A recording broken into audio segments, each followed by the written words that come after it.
Buterevo challenge program esebiri tuchatunira omuliro gwabadde ku Ivory Tower bagwadde emakere kasozi kabayizi abakasozi kasetendeke wa makerere nina ka video kenjagala abakulu fena tulabe ndoza nchiwa mwakalabye konna producer ojja kandaga ekyabadde kuba aba fire brigade tabadde bazze bakazanyiriza okuzikiza omuliro bagenza okukomekereza nga tebe beetaaga kuzikiza obuyambi ka video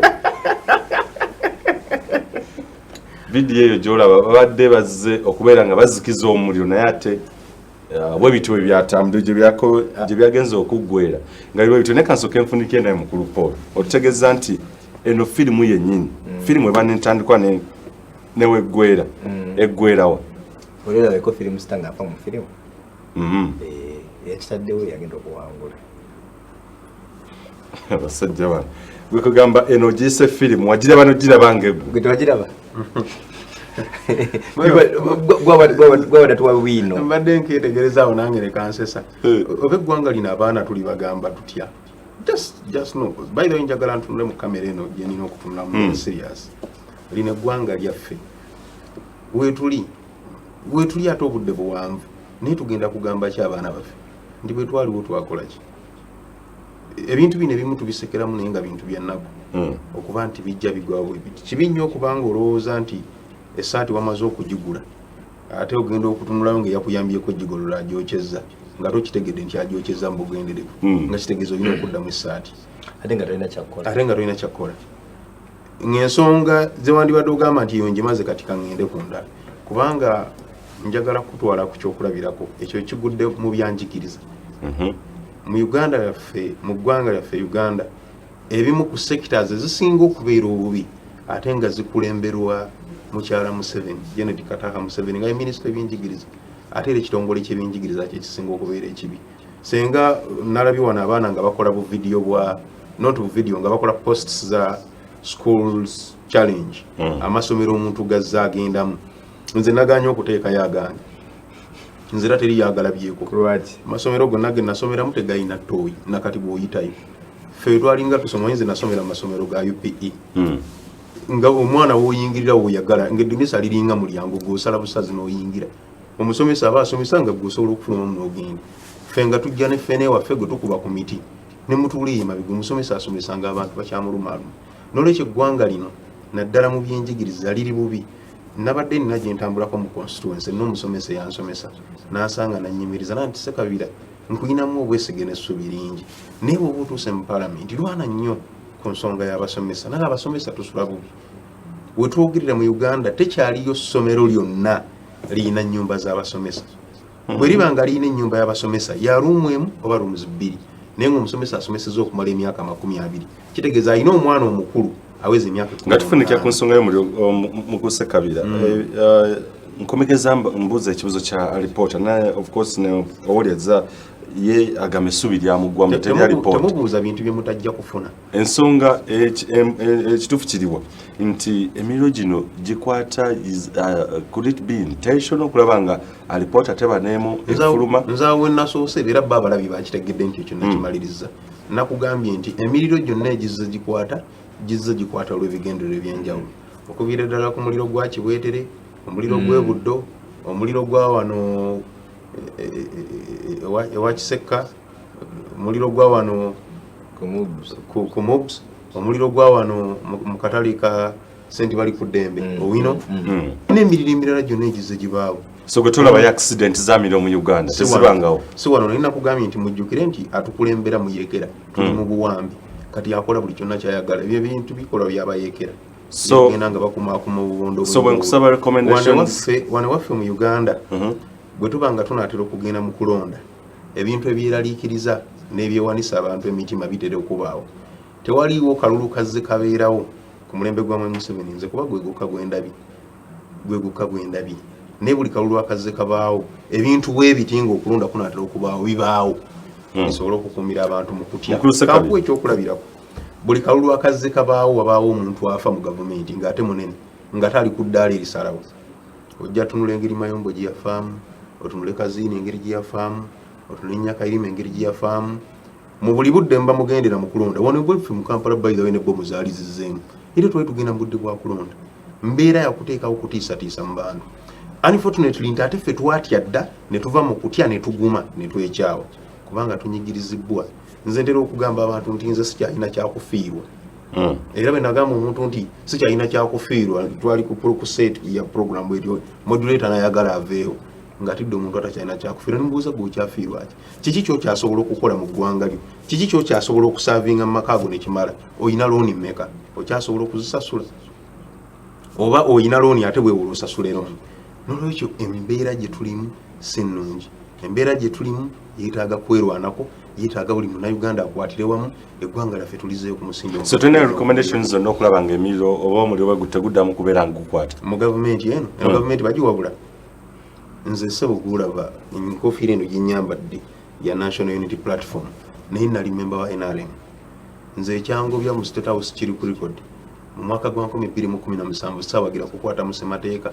Mba nkyayogera tuli mu NEC, tuli mu State House ku ssente y'omusolo. Mmanyi ekyo nakyo kinnuma nti enkiiko z'ekibiina zonna zaatuuzibwanga mu State House era ne batuwanga transport refund $5,000. Izo sente tezalinga za kibiina. Awolaga wakulu kati nnyo zaali sente. Alinda kunja kweragira no kati nnyo yenda kafuna nze nka notins awo ojo ogenda kumpa ensonga endala za kujja mu NRM. Nino obunyiivu. Okay, nga tuva ku nsonga yena lake y'omuliro. Onye recommendation ogamba nti at least obutadda mukwata muliro. This is what we have to do gwe ngajja mu bukulembeze. Kino kwebeeramu. Uganda. Kati abaana balina okukuuma university. Kubanga poliisi ne security tekyakola ki? Tekyasobola. So oba omulina ekintu kyonna kyolinamu interest mu Uganda olina okyekuumira. Leka nkubulize ddala kino gwe nga alubira okujja era ku bubaka wa parliament mu Busiro South. Cause nze ntambula ku bizimbe ebyenjawulo mu Kampala. Tuyinza okubeera nga tukyalina ekizibu ky'amannyo nti ebizimbe byaffe okubikumako omuliro kyangu nnyo. It's one of the simplest and easiest. Busiro South on the spot ogenda kulaba otya nti even if live along the points and whatever okulaba nga at least issue y'omuliro as a risk in case it's an accident okulaba nga the lives of the people oba ebizimbe bwetu tebifa muliro bwebiti. There's nothing to protect Busiro. Bwe kiriyo ebizimbe teri biriwa biriwa Muganda nga tubere factual biriwa amayumba g'abantu teri ebizimbe abantu business very safe all the time. Agogari safe. It's the public places that are not what? Digitally safe. So teri arcades, teri malls, teri Zirwa. Omanya arcade. Ibera realistic. Wa. Owol. Yes. Ebizimbe teri bya manyi business. Manyi wo bulungi. Wa. Arcade irwa. You know, the advantage is cameras are private places. There's vako. There's a government in the public places. There's vako. That's another miracle. Okay, tugane ku masomero. Kwali no lyadde of course nayo setendeke. Amasomero butakwata muliro. Oba butakumba ko muliro gwe ngomba ka parliament. Every muliro, ola omuliro gonna ogukutte nga mutuufu tekusana obingi. Baguzikisa mangu. Nego buli intentional. Ngenda kwa scenario. Eno church ya Ebyaama juzi. Monday. Police iri kuma 24/7. Uno police ya bakola ki? Chokamba the whole night you cannot hear. Tori yada wakumbu kizimbe cyo kumenya. Is there a possibility?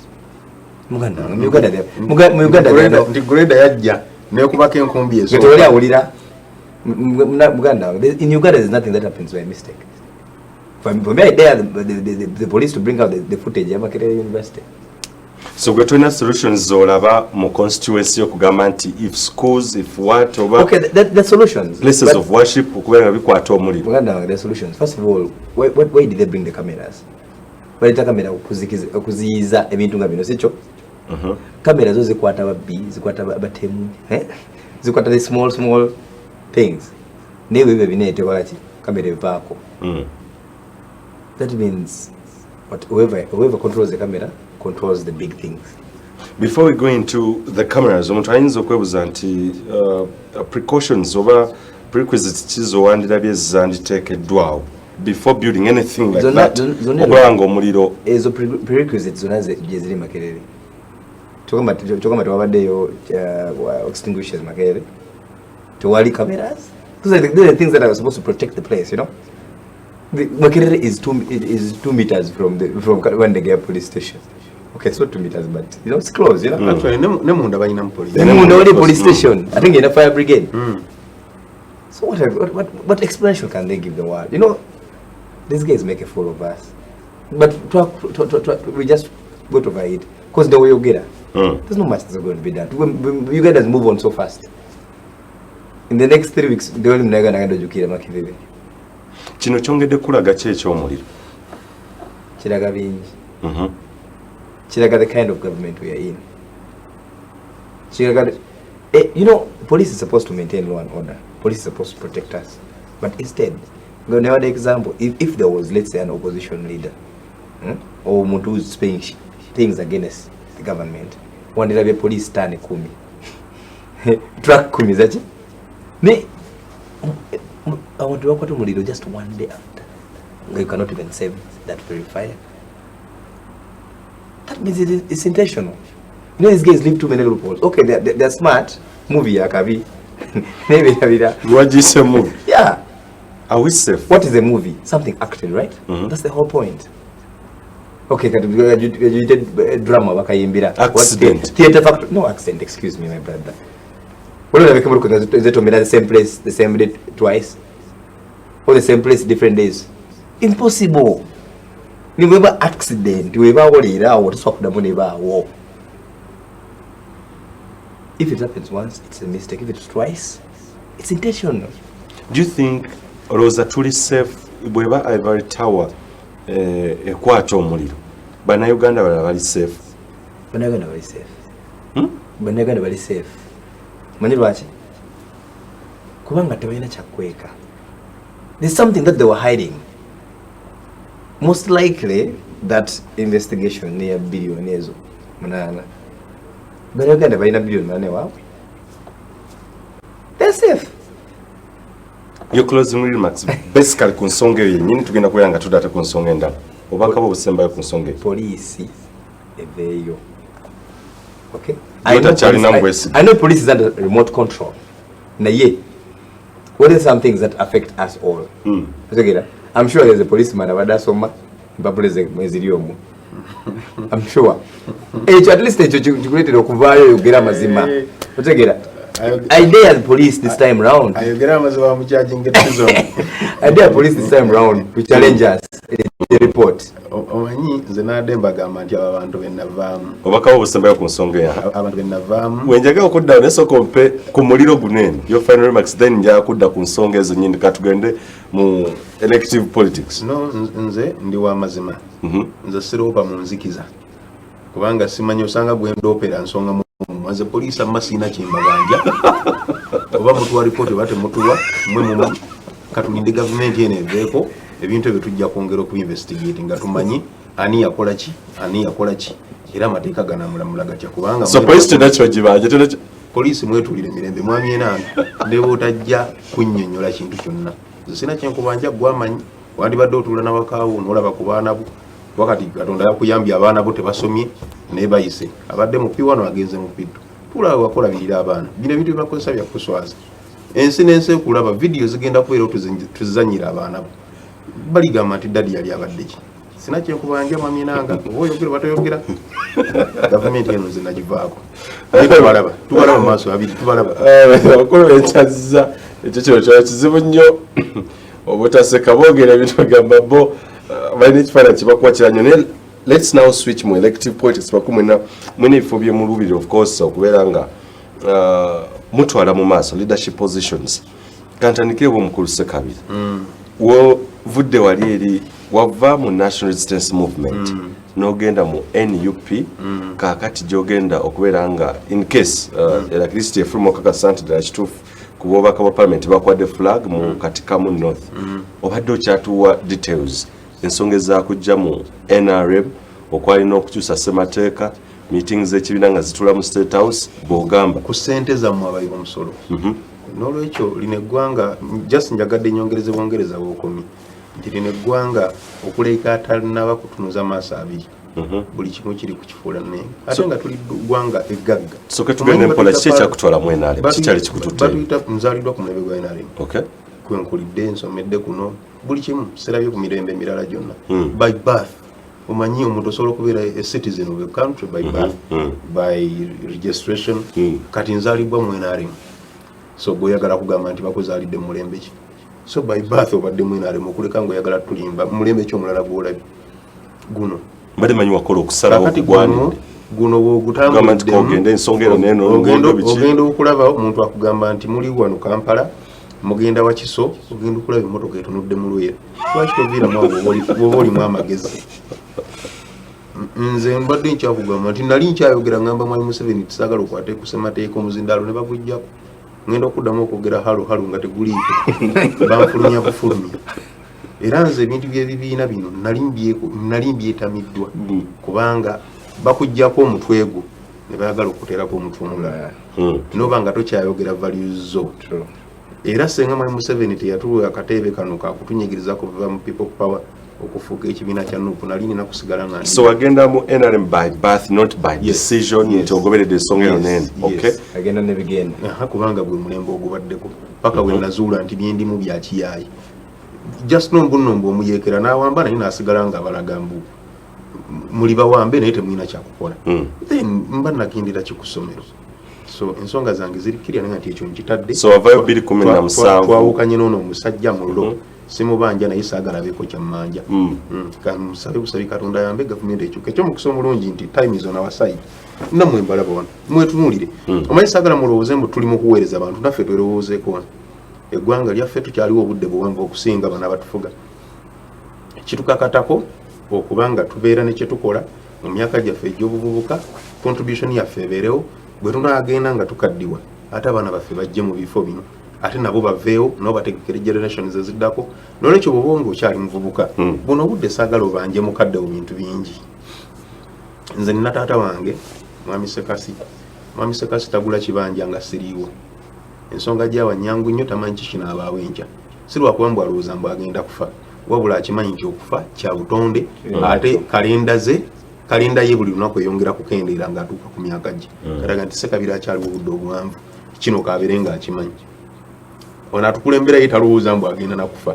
buli dakiika alaba yeeyongera maanyi ne bw'omulaba nga gwe omulaba n'omusaasi noganika nno wano muzeeyo naakooye ye ayagala kulaga mbu agenda mu treka atambule ekibuzo kino kikulu nsonga kye zikutwala mu NUP why NUP apart from other political parties eziri nga bwe nkugambye nti ekisooka kiri nkibaddemu by birth nzaalibwa ku mulembe gwa NRM ekintu kyenkoze mu kwesalirawo okulungi nga ntegeera bulungi ebadde NUP ne principles zaayo n'enzigoberera nzikiriza mukanku ekyokulabirako kyangu nnyo nze Sekabira Dennis nga ntegeera bulungi era nga sikakiddwa mu kusunsula kuno okuliwo okugenda mu maaso bwe naba sikutte fulaga ya NUP sijja kujja wano nga nzize kusaba abantu bakatika mu North Kononda tugenda kujja kuba independent ate mba nzija kukola kiki kyengenda okugamba eggwanga ngenda ligamba ki eggwanga ndigambye nzikiriza mu National Unity Platform values za National Unity Platform ye discipline, integrity, fidelity, service kakati ate obagamba nti oli independent kati oli independent ngukiririza muki bwe babeera nga tebyayise oba tebyabadde ligo ng'olaba waliwo obumulumulu obwabaddewo tekikuwaliza nako kujja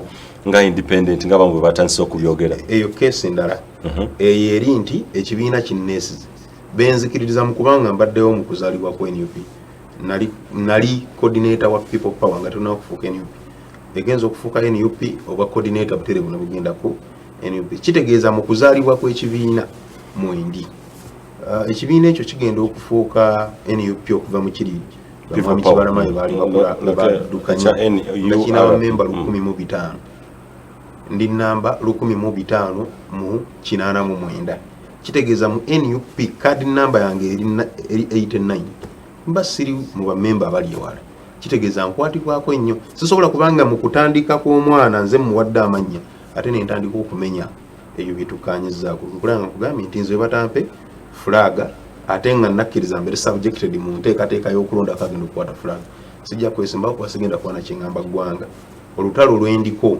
olutalo lwe tuliko nammwe abali wano lwenjagala mubeemu si lwakutwala bufo kugabana buyinza wabula kununula ggwanga laffe lino eggwanga bakitaffe bajjajjaffe baliira omusaayi ffe ewaffe eruweero namukwano gwamwita Sendege yali saidi za munakaseke eyo kiwoko okweyongera kugenda ngoma mu myezi ng'esatu emabega mwamulaga wano ku mawulire abaana baasanga kibomu mu nnimiro ne bakironda ne bakizannyisa ne bafuna omuntu abagamba nti eno bomu ne bagikwata ne bagitwala wa chairman kati ono gwenjogerako Sendege ye defense n'akikwata n'akikubako ekiso ne kibwatuka kimukuba amaka ne kigamalawo ne kimenya ssentebe amagulu ewaffe okyasobola okusanga obuwanga mu nnimiro ffe waffe tulina ebijjukizo bye bayita ebijjukizo baddira obuwanga n'amagomba n'ebirala byonna ne babiteeka mu ntaano emu ya fuuti 8 ku fuuti 8 ne babikkako ejjinja era tugenda ne batubikkulirako ne tulingiza tuli ku misaayi gy'abantu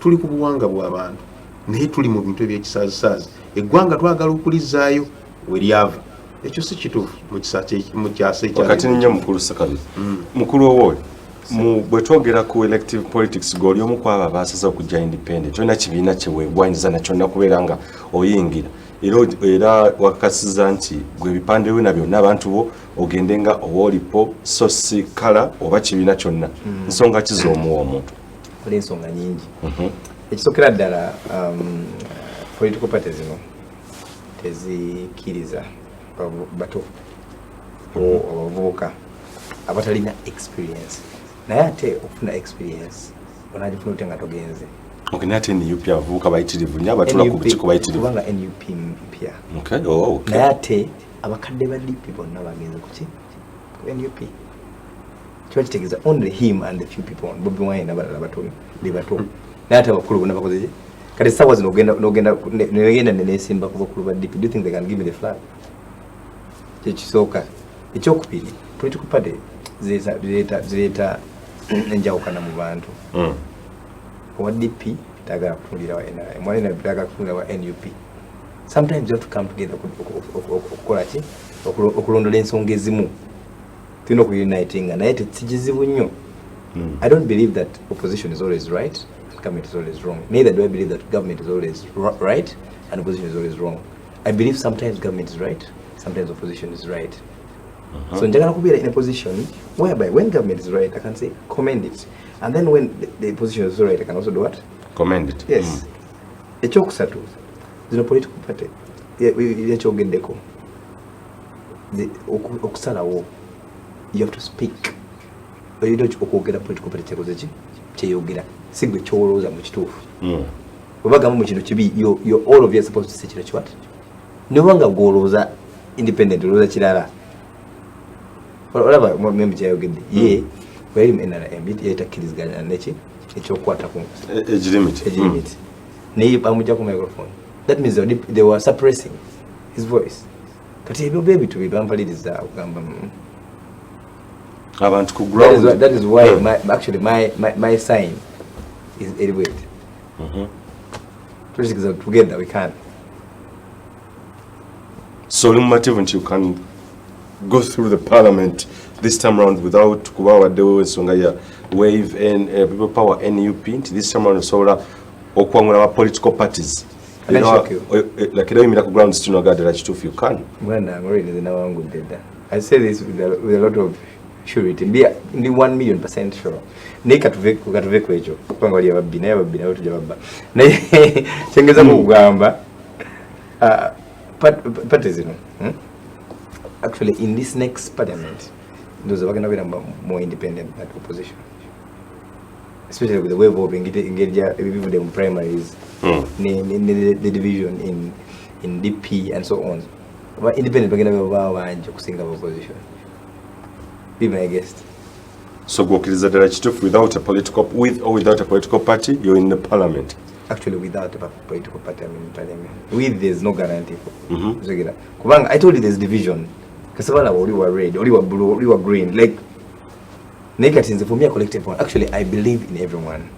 As long as you agree with an idea of development, okay, of prosperity, of giving credit when it's worth or castigating really wrong. Next together with the wave of political party. I'll give you a scenario. Usually I follow it. By the way, I think I have an opposition mind. I'll be frank. I have an opposition mind. But I also appreciate some things. Let's talk about the NRA government. NRM. It has not done much. Okay, but it has done something. Okay, byebiriwo ebyo birungi byolaba katutandikirawo katono nnyo nja kutwala ne Busoga South okulaba wa NRM yaliyo era birungi byakoze through this government tugenda kutandikira asokeveko obulamu katonyo tukomawo tujja kubeeranga tutandikirawo abantu bane ensonga bayita elective politics n'ensonga endala tovaawo katukomyewo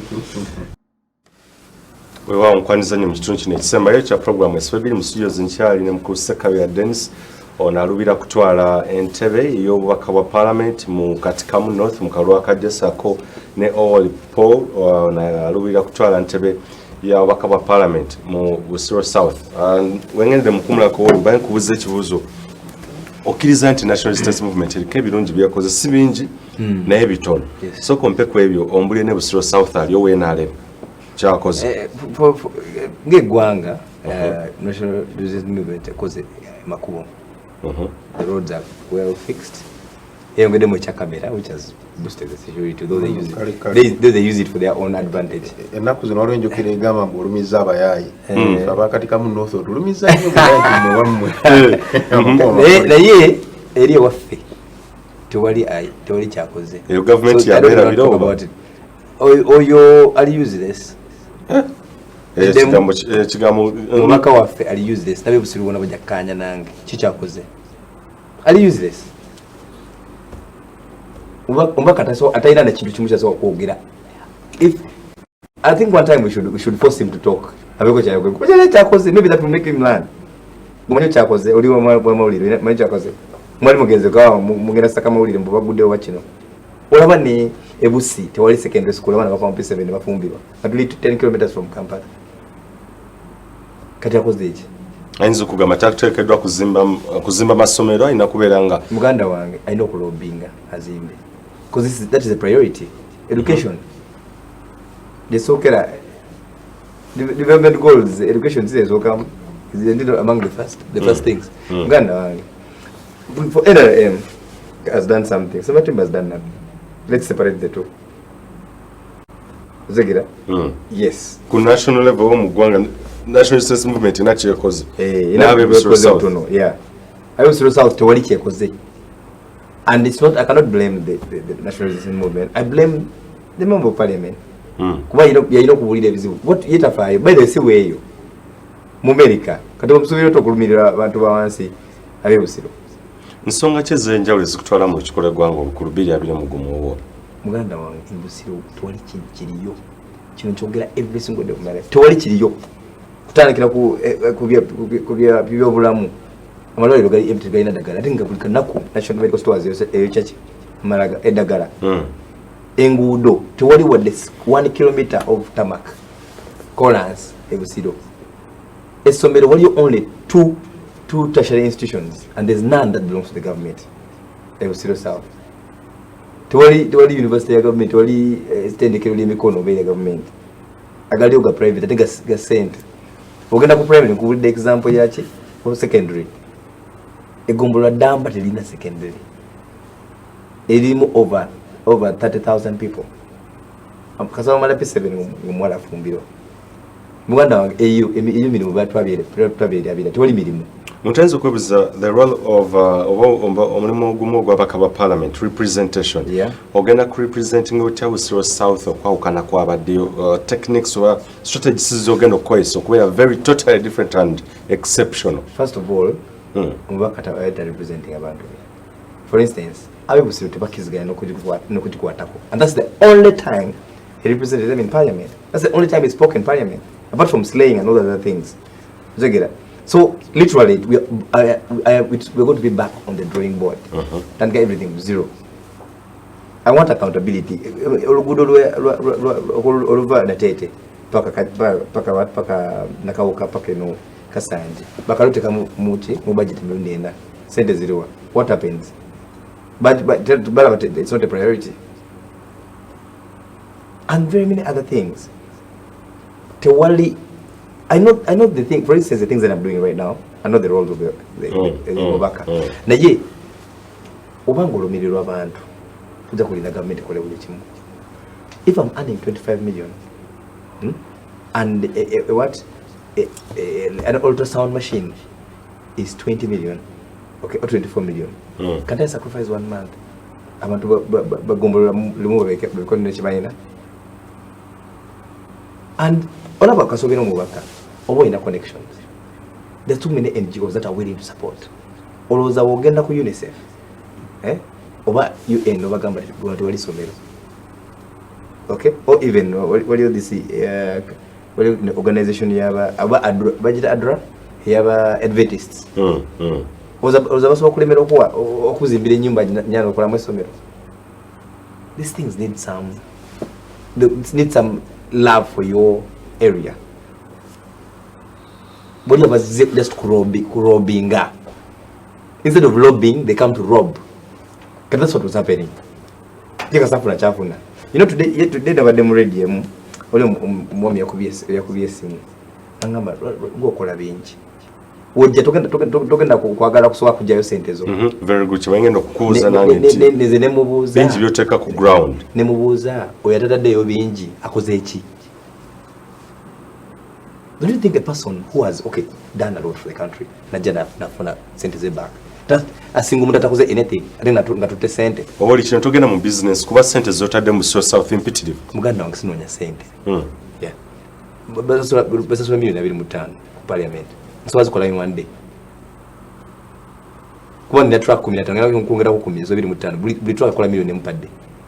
That's just one of my businesses. I can make the 25 million every single day. Otegera mbikola lwakuba nnumirirwa muntu wa once. Initially my budget ya campaign ye teriko ambulance, teriko ultrasound, teriko kola toilet, teriko kola no yali basic just campaigning materials. Naye kati wenatuka wansi amaziga ganji nogenda wantu nogamba yagenda mutoyi ngati wali toyi ngoli 10 kilometers from Kampala muganda how can you be comfortable? Nogenda wantu nosanga abantu basulenjala abantu balina mazi. Today I was on Twitter omuntu nangamba nantagenga mu tweet Muka Jansen that has not had water for 3 days. How can I sleep ngasikoze obo hole? Olabaye it's the role of the government to do all this. Government ya wakati ino bikola. Osegera naye ate tetwerabiranga mbu tuli mu third world country. We should not forget that government is one covering its own budget. So wetulinda tumizolinda forever. Bizibu ki ebisinga okusoomoza ab'ebisiro South? Kugambye ebyobulamu tewali ddagala mu malwaliro. Ate si lwakubanga gavumenti erina ddagala naye lwakubanga mubaka tafudde kulirondoola. Tewali wadde tamakiro, tewali kuwulira kolansi wadde enfuufu ereeta obulwadde buli kanaku. Tewali mirimu kubanga tusoma ebitaliiyo, tusoma ebyagwa ku mulembe. Gavumenti epoza ngene US omala S6 then what? Era nze ndimuku advise ngamba tuwe busiro. Mwana wa omala S4 mutwale mutekeneko. Office 7. Asobola okuba ku kyakolo kuba siraba ko makanika kalina mulimu. Siraba ko omubazi oba omuzimbi katalina mulimu. Ewaffe tuli balimi most of us busiro. Naye tetulima mmere yakulya. Siraba kubanga ettaka ddungi. Nilwakuba tetulina buyinza, tetulina maanyi, tetulina ssente esobola okugula oba okulima emmere etusobola otunda. Okay. Omanye ekinzije ebiri ku mutwe. Busiro buys food from Kampala. Busiro egula nnyaanya n'obutungulu okuva Kampala ne bakuweere. Ate ng'ettaka lyaffe ddungi okusinga. Kati ebintu ng'ebyo. So literally tewali anything. So lwaki all the blame ogiteeka ku omubaka ali even there other leaders nzikiriza? The last two were useless. Obukulembeze bwonna obuliyo. The last 15 years obukulembeze obadde useless. Ab'ebusiro bananjulira. Je bitalina wadde church kiwajimujukira ku myaka 10. There's nothing. Oyaliwo before Patrick. Jeri musisi yali musajja mulungi yakola. Era up to now abantu bapafuna sente ku Kamulali. The project started by him. Never babiri. Bajja kulya. Katika mu North mukulu Sekabiri ono akulaze Busiro South akulagenda teri kirungi n'ekimu yadde. Ndoza gwewo lakebirumya abayaye byosinza. No, ekisooka yenna mwegombye bwe yagambye nti ewaabwe wadde nga byonna tebitambudde bulungi mbubbo ku nguudo bali kaleko. Awo yagwedde ku nguudo at least yawalalamu. Awo naalumya abayaye. Highway. Naalumya ab'ekatikamu. ewaffe tulina eggombolola 3 ezikola constituency. Eggombolola esooka ya town council, Luweero town council. Eggombolola eyokubiri ya Luweero sub county. Eggombolola eyokusatu ya Butuntumula. Eggombolola esooka eya town council njagala kugiyita mu bufunze eyina emiruka 6 eyina erosi 19 temuli ssomero lya gavumenti. Kinziriremu ekyo eyina emiruka 6 eyina erosi 19 eyina abantu 5,000 temuli ssomero lya gavumenti. Essomero eribaddemu erya church erya Luweero secondary school omwana owadde asasula 56,000 owadde 56,000 omwana ow'ekisula asasula 87,000. oli katikamu north. Yes, Luweero town council erina abantu 5,000. Tetuyinamu ssomero lya gavumenti erya secondary. Eggombolola y'e Butuntumula eyina emiruka giringa 7 bwemba serabidde eyina erosi 54 temuli mu ssomero lya gavumenti. Njogera ku masomero nga gatandikibwa ku musingi gwa gavumenti. Butuntumula eyina essomero erya Kasaala lya church lya bakatuliki. Gavumenti weeyambako nga bwekola ku Luweero SSA ya Anglican Church. Naye omwana Kasaala asasula 27,000 owadde. Tetuyinamu primary school ya gavumenti gonna agalimu ga church era eno gye tuwulira enkola eno ya bonna basome. Waffe omwana ali ku bonna basome era asasula ssente. Bona abatukuba amasimu bajja kubuulira. Kyekimu ne Luweero sub county nabadde ku kikube RC ng'ebizimbe ebiriwo birabika bulungi lya church. Actually ffe waffe woyawulira nti lino essomero lya gavumenti liri lya bwannannyini oba liri lya kanisa olabira ku bizimbe. Wosanga essomero nga lirina enzigi n'amadinisa amanyeryo lya bwannannyini oba liri church based, church yerirabirira. Wosanga essomero ngo eddinisa lyenkana olujja obunene manya butereevu oli mu ssomero lya gavumenti bw'obadde onoonya wakutuula mu gavumenti awutuula. Wosanga essomero nga waliwo ennyumba z'abasomesa n'abasomesa balina obugaali bwe bavuga ne pikipiki nga n'abaana tebaleese enkunanja eyo nammuli manyere oli mu ssomero lya bwannannyini. Wosanga ng'abaana balina enjeyo zino enkuule manya oli mu ssomero lya gavumenti.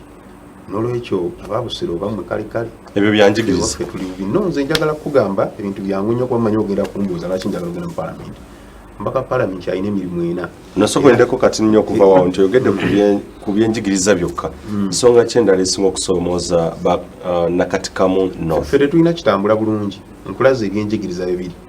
Ffe waffe omwana atambula okuva e Kansiri okutuuka e Kasaala bw'aba asimbudde ku ssaawa 12 ez'okumakya ng'agenda kusomera ajja kutuuka ssaawa 4. Njogera babiraba kwebali bajaga nti omusajja byayogera bituufu. Ate bw'oba ova Kansiri ng'oli wa kusoma ku Luweero SSA ojja tuuka ssaawa 8 wawanvu ng'otambuza bigere. Ate school fees ez'okusasula tuli mu covid amasomero baagatadde. Ani agenda okufuna school fees asasule? Abazadde tebalina ssente. N'olwekyo ewange gyenva bwe twogera ku services ezigabwa nga ebyenjigiriza tuli wansi kyokka tuli kilometers 4 okuva e Kampala. Bwe twogera ku byobulamu eddwaliro lyaffe erya Kasana Health Center 4 lyafuliddwa hospital naye bw'otuukawo n'olingizaako obulingiza munda kikumala okufuluma ogambe nti tebanzijanjabira wano. Ffe tulina ebifo bibiri byentera okugeraageranyiza abantu. Tulina ekigo ky'abakatuliki ate tulina n'eddwaliro. Naye ngamba abantu nti obakuleeta ng'oli wa accident ne bakuyingiza mu ddwaliro ly'e Kasana obagamba nti muntwale wali awaddako bagende bansabire Katonda ataase butaasa. Ffe waffe mu buno obudde kati newetwogerera bw'oba oli mukyala ng'ogenze kuzaala nga toyina kiveera nga toyina mama kit nga toyina gloves nga toyina omo toyina nomi toyina jig toyina na 5,000 mu ddwaliro lya gavumenti tebakukwatako. Nina omuzimbi yava ku site wiiki singa 2 emabega n'agwa yali akola finishing ku gate ekyuma kya gate ne kimukuba okugulu akakunguvule. Nedowooza nti wokka wensobola okumuddusa mu ddwaliro lya gavumenti baatugamba mugende wali opposite wali imaging center bamukuba ekifaananyi kya 2,000. Tetulina x-ray. Kati kiki kye tulina?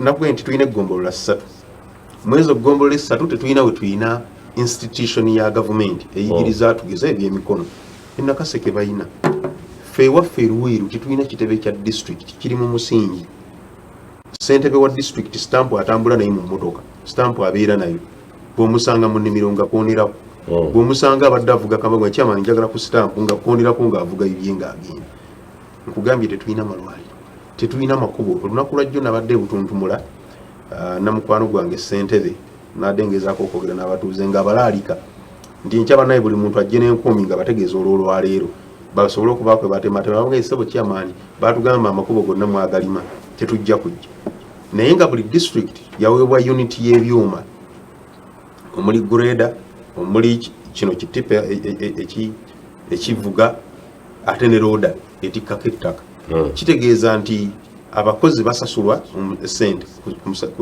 ng'omusaala ku sente zaffe faawe omusolo omuntu yandibadde at least ng'agamba bugambi nti district ku budget yayo eyisiza amafuta bwe gati enguudo zonna zibeera ennungi yeffe district esinga amakubo amabi mu central region ffe bwe tulina obujja ku balirwana baffe ab'ennakaseke balirwana baffe ab'ennakaseke balina bino wammanga balina hospital eyagenze ku referral hospital ffe tetulina balina radio stations bbiri twebawuliziganyiza naffe tulina ebizindaalo ndi mu kugerageranyiza balina radio station bbiri balina seke n'endala nakaseke something naffe tulina ebizindaalo bino ebyaffe kikuba aerosays tulinayo radio kalaso tulinayo voice of butuntumula buli katawuni kayina oba naffe tubasinga nnyingi naye zigenda mbere ezikuba obugazi obutono balina primary teachers college ffe tetulina balina technical vocational school ffe tetulina balina ekitebe kya district kyakalina kyamategula ffe tetulina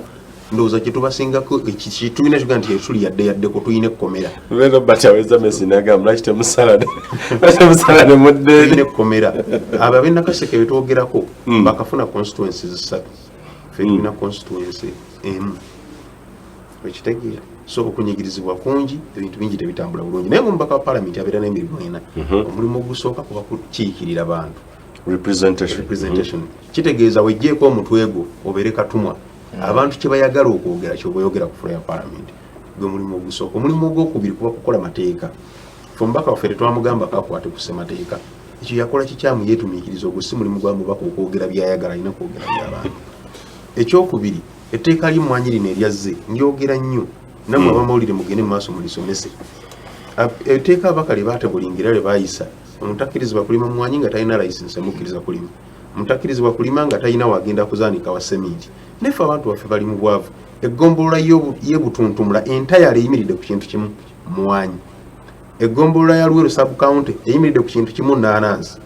town council tuli basuubuzi ate tusuubula biki okuleka mu kyakala eyo embeera eri katikamu omulimu gw'omubaka wa palamenti ogwokusatu kuba kulondoola nakukuba ttooki mu nteekateeka za gavumenti weweereza ebintu bituuka bwe bituuka bikola ebyo kye birina okukola ffe district yaffe ekitebe kyenkugambye kiri mu musingi obuwumbi n'obuwumbi bugenzeeko buvunaanyizibwa omubaka wa palamenti okutukubira mu ttooki atugambye nti awo ssente bwe ziti ne bwe ziti zajja naye tezaakola kyezakola omulimu ogusembayo kukola budget ssente zonna ezituvaamu bwe zijja Kampala bw'oba olina omubaka nga ddofe nga si sharp nga tasobola kwogera ng'akankana nga tasobola kuarticulatinga nsonga ku fulo ya palamenti ani agenda okumugamba nti baneeka tuli mu kutemaatema nze nali ngenzeeko mu Lufula baddira endagala ennungi namu obulungi ne baziyala ku ttaka ne baddira enti ne bagikuba wali ne bagijjako eddiba ne beteekawo ne batandika okugitemaatema bw'eba yakugabana buli muntu n'atwala omugabo kakati ffe omubaka waffe oba ababaka baffe tuzze tufuna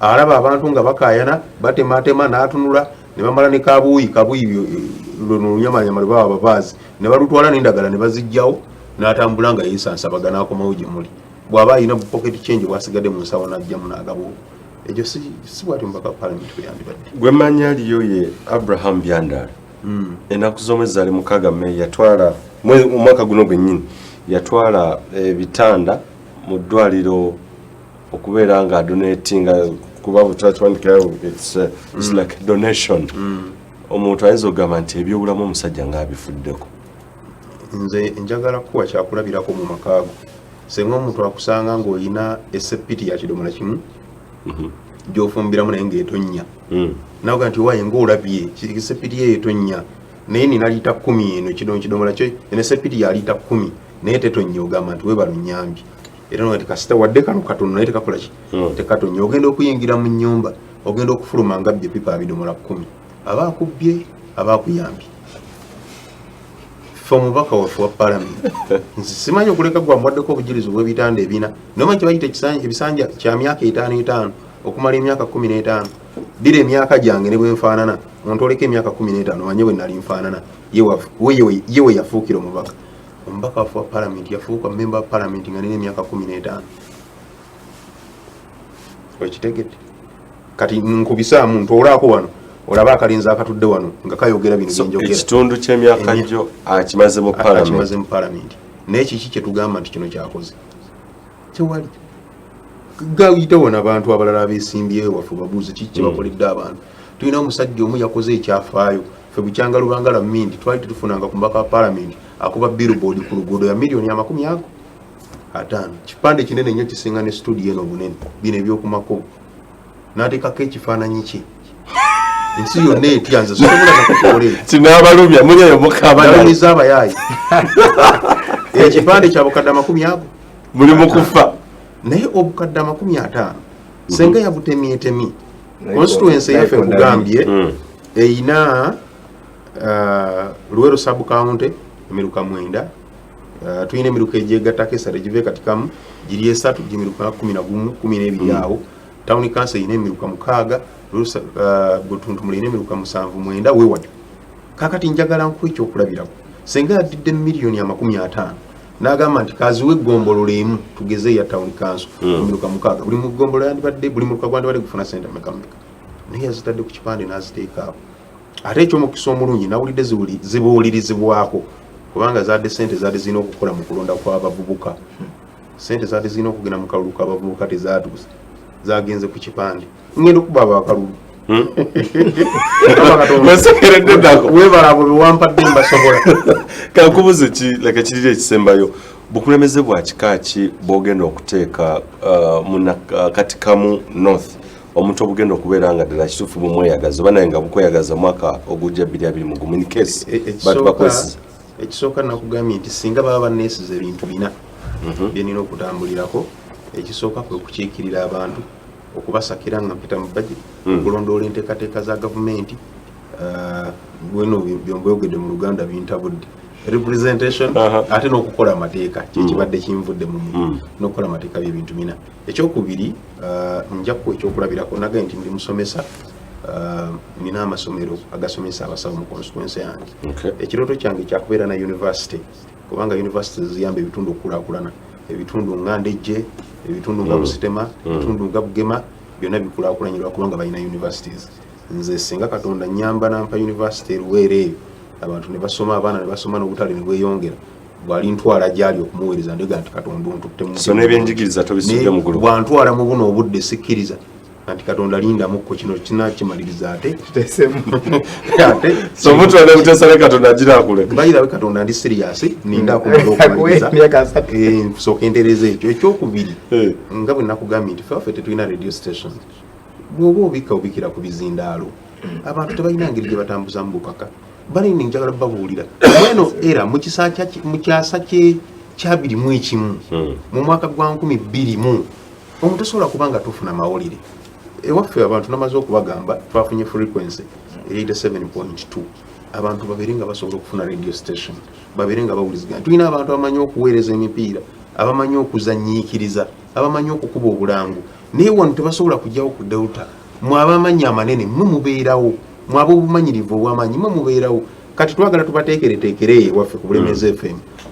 tubabaweereze nga bwe nakugambye nti nze ebyange bya kisawo teriyo university training school etalina teaching hospital so mpuliranga ebyo ebintu byenjogerako mbisobola ekyolala ekisembayo kuba nti gombola yange emu nnimi ya naanansi naye tetulinayo kapulanti kakamula juice waliwo omukazi yafeera mwami Museveni n'amugyako milioni 10 ng'amulaze obuumayuma awo n'amuwa milioni 10 atekewo pulanti ekamula ennaanansi bwe bamuwa 10 n'asenguka yonna gye yagenda tetukola ki tetumanyi so mu kisanja kya myaka 5 bwe mba Katonda nnyambi n'enkolamu ebintu bina nkakasa bajja kunneesiga bwesizi banyongere ekisanja ekirala kubanga bino byenjogerako ate nina byenkoze ku sente zange ez'omuntu wa bulijjo.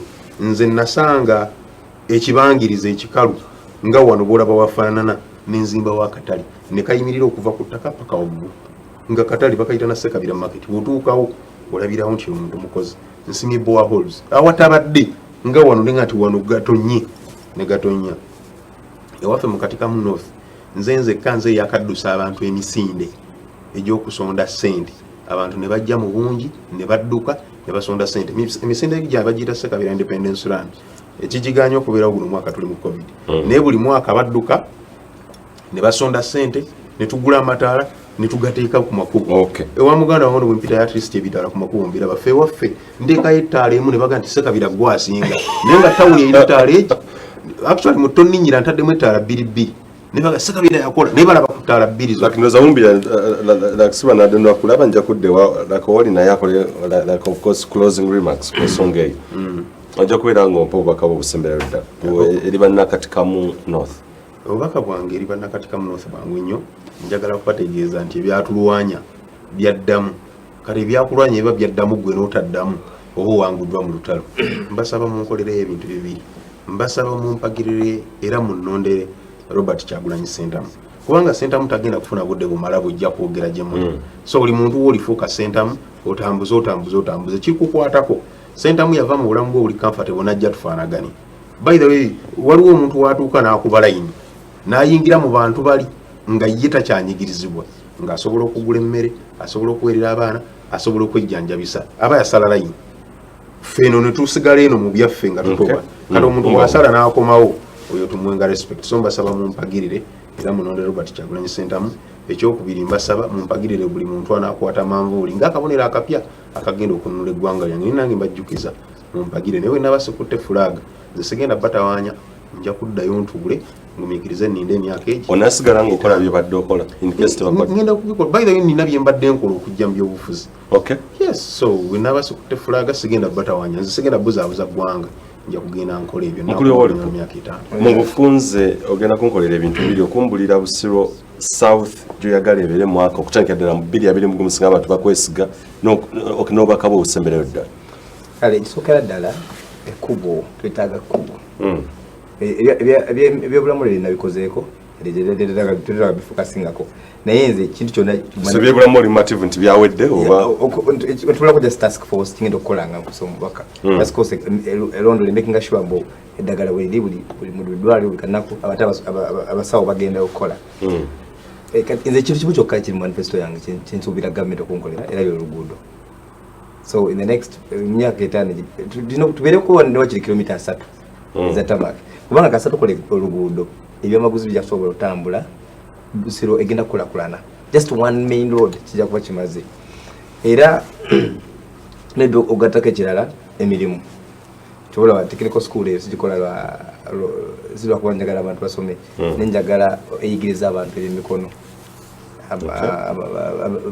basobole okuzimba basobole okusamba ekyalaani basobole okukanika kubajja bafune emirimu nga bagikolera waka era bakaba ng'osemba eri Busiro tebukyukanga zolidde banda z'omukwano neyanze bweyanze naye nyongera bajjukiza bujo bengenda bayire muganda wange buli wengenda bangamba nkuma obululu bangamba tugenda ku obululu nayo nabukuuma sajja nga mubbi bikibangamba buli wengenda wallahi naye ate mbadde nsaba bannange oba omulimu ogwo obululu okuma olulu tebuli responsibility yange nzekka olusi bwange oluwaffe wa Busiro n'olwekyo olulunaku akabonero saawa ne buli woolaga ogenda omala okulonda tovaawo era mugendeyo saawa 10 kuba bakeera kabba so mukeereyo abantu balaalise bukyali. That is the biggest challenge. By the way, challenge bagamba nkimanyi ogenda wangula nayo nakuuma. All right. That's the only message. Mwebale nnyo mwebale ddala. Of course alubira kutwala enteri ya Busiro South mu kikolo gwangu olukuusa kono mukulu Ssekabira Dennis Katikamu North. Tujja kuddamu okukwatagana kujja kubeera lwanca ku makya program goloka tukole saako kwongera okutunya abavubuka abavuddeyo okwettanira ensonga y'ebyobufuzi omwaka 2026 biki bibalu beluubirira ebigendererwa byabwe bye biriwo n'okwolesebwa kuliwo okubeera nga bateeka etoffaali ku Uganda enkya 10 mpeera abankumire Ssaabasajja Kabaka wangaala.